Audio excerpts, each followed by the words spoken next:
China has the second largest number of UNESCO World Heritage Sites, only behind Italy. Can we hope, with the potential that China has, that in the coming years it will actually overtake Italy in terms of its number of UNESCO heritage sites?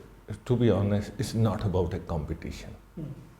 These heritage sites belong to everyone in the world. A heritage site in Italy, or heritage site in India, heritage site in China belongs to all of us.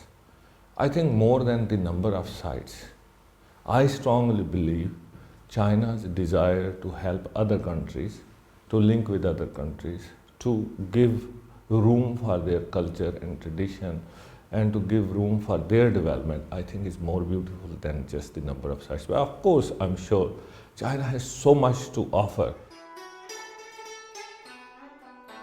For intangible heritage now, China has the highest number of intangible elements.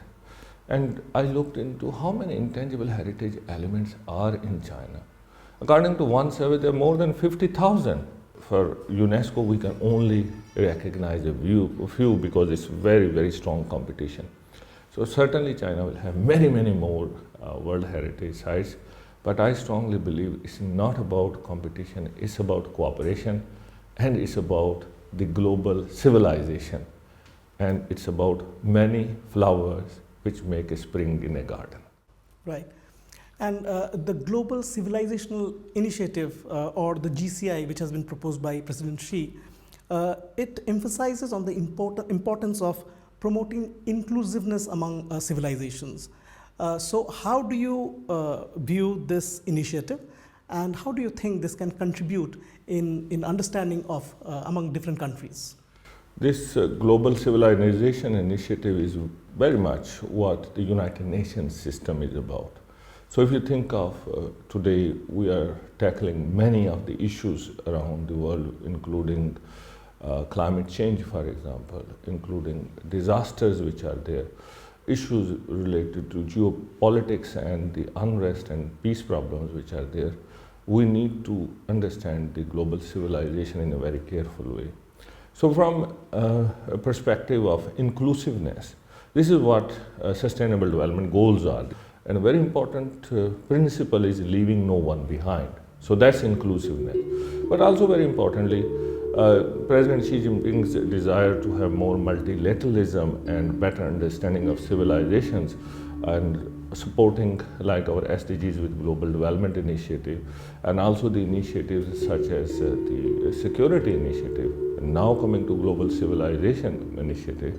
This is a continuum of saying to the world, we need to take account, show respect, understand different cultures, and have a mutual understanding as humans on this planet Earth. There is only one planet Earth. All of us are global citizens. That's what UNESCO will put it forward as. So it's very much what UNESCO has been doing over more than 75 years. That how do we bring intercultural dialogue? This intercultural dialogue is very, very important. So that's why global civilization concept is very, very important in understanding the different nations, understanding their perspectives, and avoiding wars, which is really the purpose of the United Nations and UNESCO. We say we need to build the defenses of peace in the minds of people, because that's where the wars begin. And that's what UNESCO's mission is. And China is a very strong supporter of UNESCO, and we really very welcome this global civilization concept. As China strengthens its international exchanges through its various programs, including the Belt and Road Initiative, how do you think these efforts will contribute in building a community with a shared future for mankind?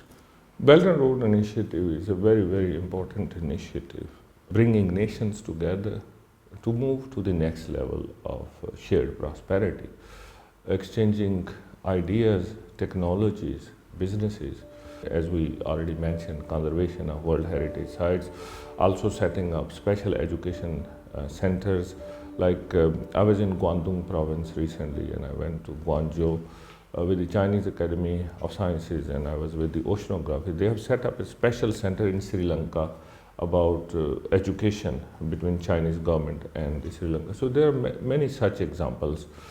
In UNESCO, we have what we call Silk Roads Initiative,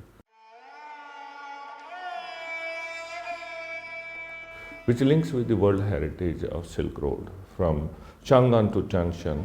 Along these wonderful Silk Roads and maritime Silk Roads, there is amazing heritage, exchange of also businesses, like as we mentioned before, tea coming from China to the other parts of the world, the silk being traded across the world, spices coming back to China, and many, many other interesting things, including exchange of ideas, religion, poetry.